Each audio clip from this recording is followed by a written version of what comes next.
para dejar un poco más claro el tema del concepto de inelástico.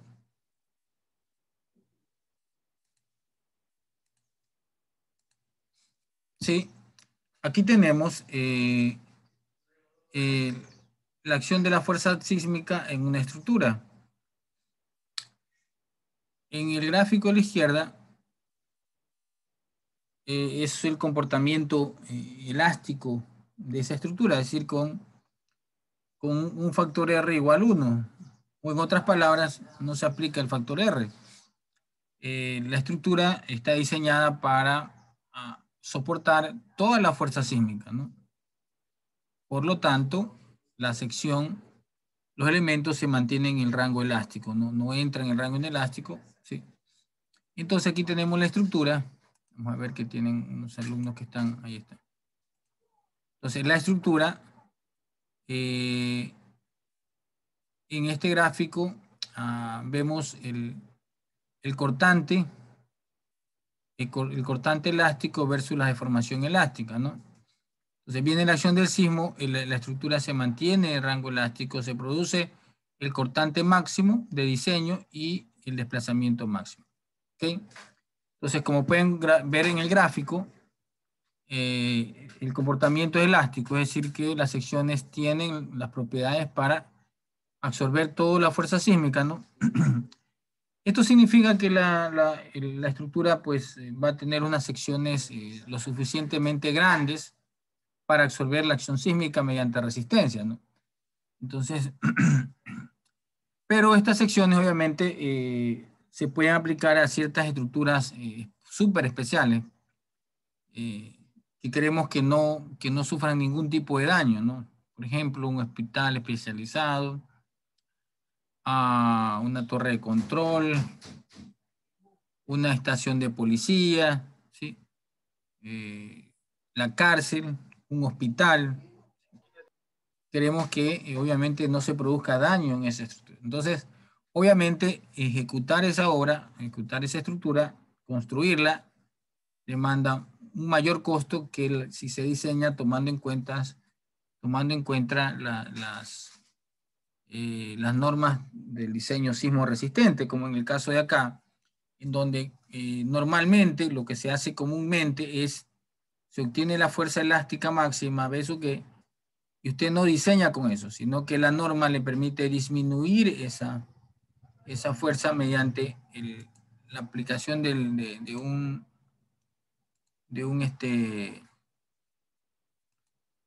factor R, BE sobre R, ¿sí? Es la fuerza sísmica, y la estructura se diseña con ese valor, con ese cortante de diseño, ¿no? El factor R muy común, ya estudiado por ustedes en hormigón 2, en estructuras 2, ¿sí? Es el factor de reducción de respuesta sísmica. Depende del tipo de estructura. Para estructuras aporticadas que cumplen con las normas del diseño sismo resistente, R vale 7 u 8. O sea, un valor alto. ¿Qué es lo que hace eso? Lo que yo le decía en la clase anterior es que disminuye la fuerza de diseño, la disminuye fundamentalmente. Un valor, imagínense, si la fuerza de diseño que demanda el sismo es 80, y usted lo divide para 8, usted diseña con un valor de 10. Y obviamente si la demanda es menor, la capacidad de los elementos también va a ser menor. ¿Sí o no? ¿Ya? Y entonces la estructura tendrá capacidad hasta aquí para poder diseñarse, ¿no? Ok. Para cuando venga el sismo tenga ese comportamiento, ¿no? Entonces, ¿qué sucede cuando ya demanda el sismo de diseño? Cuando demanda el sismo de diseño, idealmente lo que tiene que hacer la estructura es que solamente alcanza esa capacidad, pero la estructura se deforma. Ya, entonces, todos los parámetros complementarios para el diseño de sismo resistente es para a permitir que la estructura, si bien es cierto, no tenga una capacidad, ¿sí?, para soportar las cargas, pero en cambio sí deberá tener capacidad para deformarse, ingresar al rango inelástico y por medio de la energía de deformaciones, ¿sí?, la capacidad de disipar, de disipar mediante energía de deformaciones, disipa la acción del sismo que ingresa, ¿sí?, que es una energía producida básicamente por la acción de la masa, ¿sí?, la masa inercial. Entonces, esa energía del sismo ingresa a la estructura y la estructura lo disipa a través de la energía de formaciones, la capacidad de formación que tiene la estructura, ¿no? Ya no puede resistir ese elemento, porque no está diseñado para esa fuerza, pero sí la estructura está diseñada para que ingrese en el rango inelástico y de esa manera pueda disipar mediante energía de formaciones y de esa manera disipe la acción del sismo. Pero en realidad no tiene ese comportamiento elástico perfecto que se llama esto, ¿no? Ese es un comportamiento elástico perfecto, sino que tiene un comportamiento, gana una cierta sobreresistencia, se dice, ¿no? La estructura gana sobreresistencia y esta curva que está acá. Ese es el real comportamiento, ¿no? El ideal es el que está acá horizontal, pero el verdadero es que la estructura se va a deformar, ingresa al rango inelástico, pero obviamente no es así idealmente, sino que también obtiene una ganancia de resistencia. Así como también tiene una ganancia en capacidad de deformarse, también gana. Y por muchos conceptos, ¿no?, que lo vamos a ver en el capítulo 4.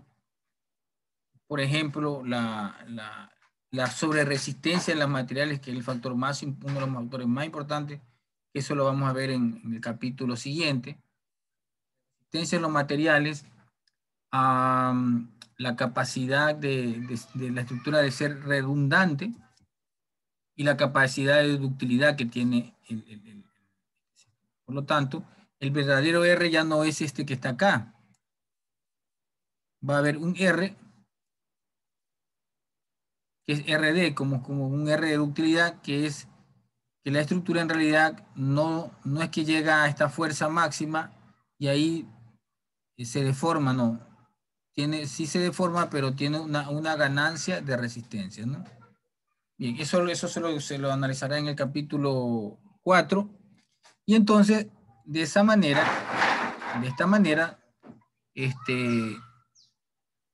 cuando uno diseña bajo las normas del comportamiento sismo resistente, lo que hace es que la estructura diseñada ingrese en el rango inelástico y de esta manera, ingresando el rango inelástico, tiene capacidad para disipar la energía de sismo. ¿Cómo la disipa? Disipando mediante la energía de formaciones, ¿no? La estructura va y viene, va y viene, va y viene, y de esa manera va disipando la acción del sismo. Energía que entra, energía de la fuerza inercial de la masa y por lo tanto que se produce una fuerza inercial producto de la masa, y esa energía se transforma en energía de formación. Entonces la estructura tiene capacidad de, si no cumple con los parámetros de sismo resistente, la estructura no va a estar en capacidad de disipar, y como su capacidad de resistencia para la fuerza es menor, no va a resistir y la estructura colapsa, como fue lo que sucedió con muchas estructuras como ha sucedido en muchos terremotos, y en especial el terremoto cuyo epicentro estuvo en Pedernales en el 2016, de magnitud 7.8, un gran terremoto, una gran energía liberada, ¿sí? Y de esa manera, mucho, ¿ok? Entonces, por eso que siempre nosotros en la carrera de Ingeniería Civil, nosotros que estamos en esta situación de una gran zona, sector, región donde hay una actividad sísmica importante, debemos conocer y aprender y estudiar esto del diseño inelástico. ¿Ok? Bien, ¿alguna pregunta, jóvenes? ¿No? Vale la pena hacer este análisis con este gráfico que es muy importante. Bien, entonces el primer capítulo que abarcamos me abarca 2 semanas, o sea, lo vamos a hacer durar hasta mañana, es conocer los criterios de rigidez y flexibilidad, principalmente de rigidez, que es muy amplio, los conceptos los manejamos después, y quiero que se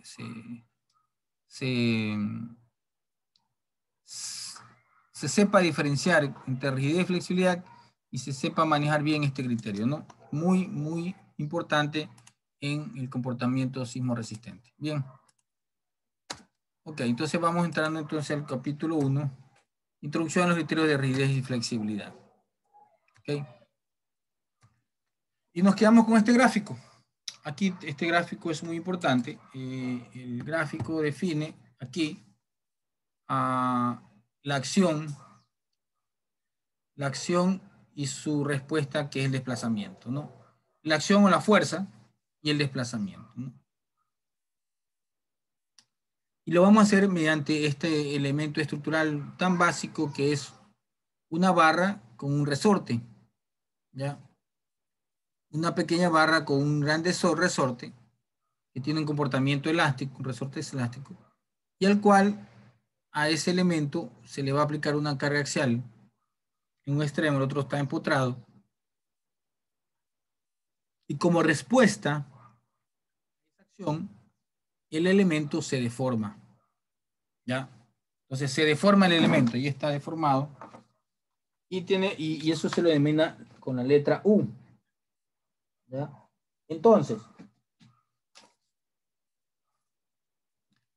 Entonces el elemento le aplica una carga, se deforma y se obtiene esa. Entonces yo puedo expresar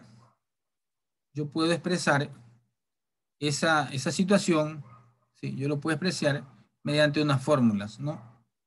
Yo puedo relacionar el desplazamiento, que es igual a un factor multiplicado por la carga, la carga que produce ese desplazamiento. Entonces, esa es como U, que es el desplazamiento, entonces se va a llamar ecuación de desplazamiento. Igual a U es igual a F por P, donde P es un coeficiente de flexibilidad, en este caso flexibilidad del resorte. ¿Ya? Entonces aquí tenemos, esto es lo que se llama la ecuación de desplazamiento. ¿Ok? Muy bien. Ahora tenemos la otra ecuación.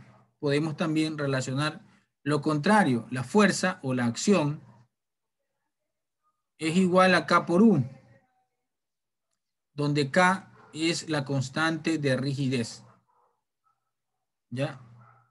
Yo puedo ahora relacionar la fuerza por el desplazamiento con un factor que ahora ya se va a llamar, es un factor de rigidez o constante de rigidez del resorte, ¿no? Aquí está rigidez del resorte.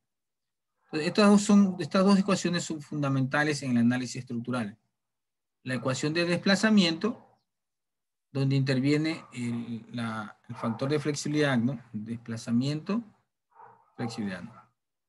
Y la ecuación de fuerza o de acción, donde interviene la rigidez, ¿no? En donde fuerza es igual a K por U. Esta ecuación es la que vamos a utilizar, es la que utiliza la fórmula fundamental del análisis matricial, específicamente el método directo de rigidez. Con esta fórmula es fundamental, ¿no? Obviamente que para una estructura de varios elementos se expande.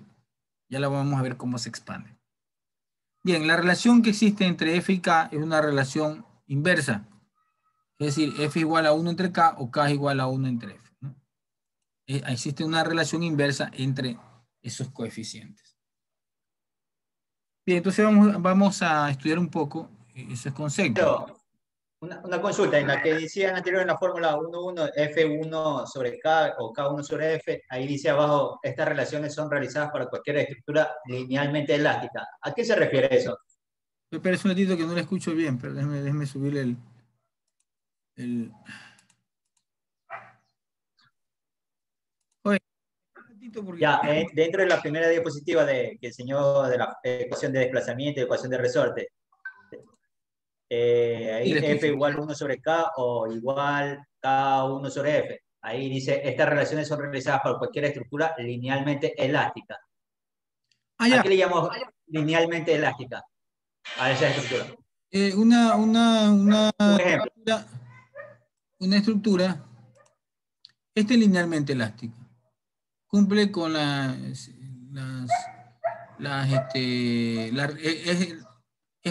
existe una proporcionalidad entre el desplazamiento y la fuerza aplicada. El desplazamiento, el esfuerzo. La formación unitaria o el esfuerzo. ¿Sí?